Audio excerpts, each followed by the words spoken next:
Romantic लड़का कैसा होता है?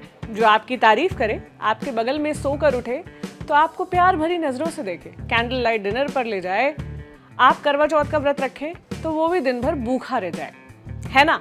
रोमांस को हम ऐसे ही समझते हैं। जानते हैं क्यों? क्योंकि हमारी फिल्मों ने हमें यही सिखाया।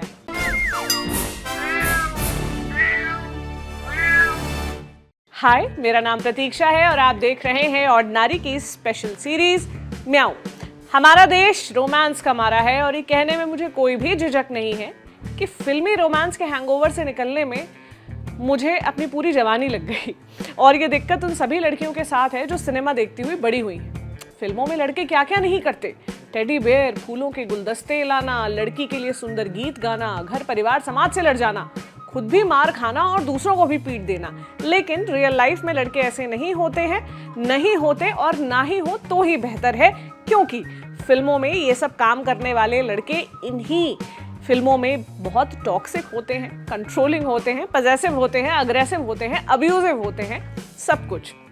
तो दोस्तों, आज मेरे पास ऐसे ही कुछ मेल किरदारों की लिस्ट है जो सुपरहिट फिल्मों में हीरो रहे, वो फिल्में ग्रेट कहलाई, वो किरदार ग्रेट कहलाए, उन किरदारों को बार बार याद किया गया और एक्टर्स के करियर में सबसे बड़ा किरदार माना गया। मगर जब इन फिल्मों को आज पीछे मुड़कर देखते हैं तो हम पाते हैं कि असल में ये किरदार कितने टॉक्सिक थे और हमें ऐसे लड़के बिल्कुल भी नहीं चाहिए। इनफैक्ट ये आपकी लाइफ में हो तो शायद आपका लड़कों पर से भरोसा ही उठ जाए। तो शुरू करते हैं एक क्लासिक से, एक ऐसी फिल्म जिसे मैंने ही 100 बार देखा होगा, लेकिन हर बार ये नोटिस किया कि शोले फिल्म में धर्मेंद्र का कैरेक्टर बहुत ज्यादा क्रीपी था। पहले ही सीन में बसंती को देखकर वीरू के चेहरे का रंग ही बदल जाता है। टांगे में बसंती से चिपक कर बैठ गया और उससे फ्लर्ट करने लगा।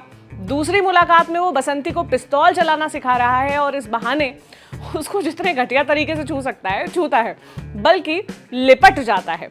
उसके बाद गांव की उस भोली भाली बसंती को भगवान बनकर मैनिपुलेट करता है, या ये कहें कि भगवान का वॉइस ओवर करके मैनिपुलेट करता है। और जब कोई हथकंडा काम नहीं आता तो सुसाइड की एक्टिंग करके प्रेशर बनाता है। रियल लाइफ में ऐसा लड़का मिल जाए तो आपको रिलेशनशिप के लिए जो फोर्स करे इस तरीके से, तो आप उसे हीरो तो डेफिनेटली नहीं बनाओगे। सुपरस्टार शाहरुख खान की फिल्म दिलवाले दुल्हनिया ले जाएंगे। आप सोचो, फिल्म में शाहरुख और काजोल ने एक दूसरे को पहली बार देखा है, लिटरली पहली बार देखा है। दोनों अपने दोस्तों से अलग हो चुके हैं और संयोग ऐसा है कि एक ही ट्रेन पकड़ने के लिए भाग रहे हैं। राज पहले चढ़ गया और सिमरन को भागता देख मुस्कुराता है, ऐसे करके अपने बाल सेट करता है, फिर अपना हाथ बढ़ाता है उसकी मदद के लिए। जैसे तैसे ट्रेन में चढ़ने के बाद उसके हाथ में सिमरन की ब्रा आ जाती है, जाने कहां से, जो शायद सिमरन के बैग से गिर गई होगी। तो वो उसको चुपचाप कहीं रखने की जगह लिटरली सिमरन के चेहरे पर डाल रहा है। ऐसा लगता है आपको पहले कहीं देखा है। दुनिया की सबसे घटिया पिकअप लाइन बोलकर सिमरन से सटता जा रहा है, उसके ऊपर खुद को गिराया जा रहा है, उसके पेट में घुस रहा है।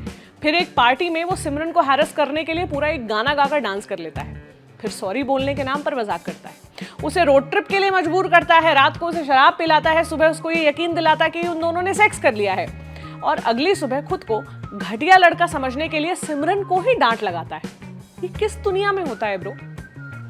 अब आते हैं एक और क्लासिक, तेरे नाम पर। इस शो के पहले जब मैं अपनी टीम में ऐसे ही बातचीत कर रही थी इस टॉपिक को लेकर, तो हमारे साथी नीरज जो हैं वो तेरे नाम फिल्म का नाम इस लिस्ट में देखकर ऑफेंड हो गए। उनको ये मानने में थोड़ी तकलीफ हो रही थी कि राधे के कैरेक्टर में दिक्कत है। किसी को भी होगी, कोई भी होगा, शायद आप भी होंगे। लेकिन राधे के प्रेम में आप ये मत भूल जाइए कि राधे सिर्फ अपने कॉलेज का गुंडा ही नहीं था, बल्कि स्टॉकर था। राधे भैया किसी को भी उठा सकते थे। लड़की प्यार के लिए ना कर दे तो उसके मंगेतर को अब्यूज कर सकते थे, लड़की को किडनैप कर सकते थे, जबरन लड़की को प्यार के लिए मजबूर कर सकते थे। लेकिन वो राधे भैया थे, इसलिए वो कूल थे। बात जबरन प्यार करवाने की ही हो रही है तो रांझना फिल्म का जिक्र हो जाना चाहिए। इस फिल्म ने तमिल एक्टर धनुष को हिंदी बेल्ट में बेहद पॉपुलर कर दिया। लेकिन फिल्म में क्या था? जोया यानी सोनम कपूर के 1000 बार मना करने के बावजूद कुंदन उसके पीछे आता था। देखता तो वो जोया को बड़े प्यार से था, उसको इंप्रेस करने के लिए क्या क्या करता। लेकिन ये तब फनी नहीं रह जाता जब जोया से हाँ कहलवाने के लिए वो अपनी कलाई काट लेता है। जोया के हंसने बतियाने को वो प्यार का हिंट मान लेता है और उसका दोस्त उसे मशवरा भी देता है कि लड़की का इतना पीछा करो कि थक कर वो हाँ बोल दे। आप बताइए, ये क्राइम को बढ़ावा देना नहीं है तो और क्या है? अगला नाम है रहना है तेरे दिल में फिल्म से मैडी का। लोग आज भी उसे एक क्यूट लवर बॉय की तरह याद करते हैं, पर फिल्म में उसका कैरेक्टर कोई क्यूट लवर बॉय का नहीं बल्कि टॉक्सिक था, जो बारिश में नाचती लड़की को देख प्यार में पड़ जाता है, दोस्त की शादी में उसका पीछा करता है, उसका फियोंसे होने का झूठा नाटक करता है और जो लड़की का असली फियोंसे है उसे पीटता है। वो एक ऐसा व्यक्ति था जो झूठ बोलकर लड़की के करीब जाता है और जब लड़की को उसकी सच्चाई पता चलती है, वो उस पर रिएक्ट करती है तो उल्टा उसी पर नाराज होता है। इसी लिस्ट में एक और फिल्म है आशिकी 2। आदित्य रॉय कपूर यानी राहुल का कैरेक्टर इस पूरी फिल्म में बहुत ज्यादा सड़ू था। दारू की लत में धुत, खुद को बर्बाद कर देने की जिद, और आरोही जो फिल्म की हीरोइन थी उसके लिए सब कुछ तय करने वाला वही था। आरोही क्या चाहती है इस बात से उसे कोई मतलब नहीं था। आरोही को गाने की दुनिया में टॉप पर देखना उसकी इच्छा थी, जबकि आरोही को राहुल से प्रेम था। उसे राहुल से प्यार करके उसकी केयर करके खुशी मिलती थी। उसने महसूस किया कि सिंगिंग करियर में अच्छा करके आगे बढ़कर भी खुशी नहीं मिल रही। राहुल अगर खुद को सुधारने की ओर काम करता, अपनी जिंदगी बेहतर करने पर फोकस करता, तो शायद उसे ज्यादा खुशी मिलती। और आखिर में राहुल ये सब करने का वादा भी करता है, कहता है कि वो शराब पीना छोड़ देगा, जिम जाएगा, एक डिसिप्लिन लाइफ जिएगा, पर अपनी कमजोरी के चलते वो ये सब नहीं कर पाता और सुसाइड करता है, अपनी जान दे देता है। नाम के मुताबिक ये फिल्म प्यार पर होनी थी, पर ये शराब के नशे में धुत लड़के की महानता को दिखाने वाली फिल्म साबित हुई। अगला नाम है कबीर सिंह का। इस नाम को बाहर नहीं रखा जा सकता था इस लिस्ट से। शाहिद कपूर ने कबीर का कैरेक्टर प्ले किया था। अब ये कोई सरप्राइजिंग बात नहीं है, मूवी रिलीज होने के बाद भी इस पर खूब बवाल हुआ था और कई लोगों ने कबीर सिंह को प्रॉब्लमैटिक कैरेक्टर पर आपत्ति जताई थी। अर्जुन रेड्डी के हिंदी रीमेक कबीर सिंह में कबीर का किरदार एक सनकी, सेक्सिस्ट और अग्रेसिव मर्द का है। वो कैरेक्टर जो गुस्सा आने से किसी को जान से भी मार सकता है, बात बात पर थप्पड़ मार देना, घटिया बातें करता है, सेक्स के लिए धमकाता है, मरने के कगार तक नशा करता है। यहाँ तक कि कबीर फिल्म की हीरोइन प्रीति को जब थप्पड़ मारता है उसे भी जस्टिफाई किया जाता है। इस फिल्म के डायरेक्टर संदीप वांगा रेड्डी ने एक इंटरव्यू में कहा था, जब आप सच्चे प्यार में होते हैं, एकदम डूब कर प्यार करते हैं, तो उसमें बहुत ही ज्यादा ईमानदारी होती है, और अगर आपके पास एक दूसरे को थप्पड़ मारने की आजादी नहीं है तो मुझे वहां कोई प्यार व्यार नहीं दिखाई देता। एक सीन में कबीर सिंह चाकू की नोक पर लड़की के कपड़े उतरवाता है। पहली मुलाकात के बाद हीरोइन को अपनी प्रॉपर्टी बताता है और मूवी हॉल में जनता इस पर तालियां पीटती है। फिल्म में हर ऐसी सिचुएशन को हीरोइज्म वाले अंदाज में दिखाया गया और लोगों ने भी इस पर खूब सीटियां बजाई। इतना ही नहीं, इस फिल्म में हीरोइन यानी प्रीति का कैरेक्टर भी उतना ही प्रॉब्लमैटिक है। पूरी फिल्म में वो बेचारी सी, डरी सहमी सी रहती, मर्जी के बिना छुए जाने पर विरोध भी नहीं करती, बदसलूकी के लिए दो शब्द नहीं कह पाती है, सिर्फ रोती है और अपनी ही एग्जिस्टेंस पर सवाल करती है।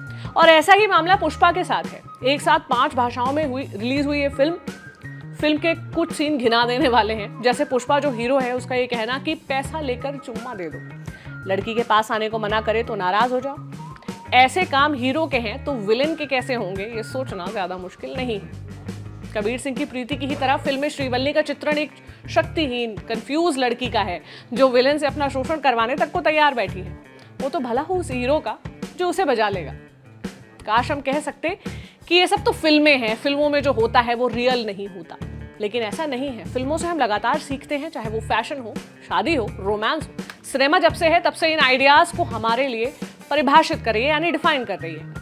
आप कहोगे कि सिनेमा में तुम्हें दिक्कत मिल जाती है हर चीज की तरह, लेकिन मेरे दोस्त, इन छोटी छोटी दिक्कतों को आइडेंटिफाई करके उनके बारे में बात करके ही हम जेंडर इश्यूज पर डिस्कशन को आगे बढ़ा पाएंगे।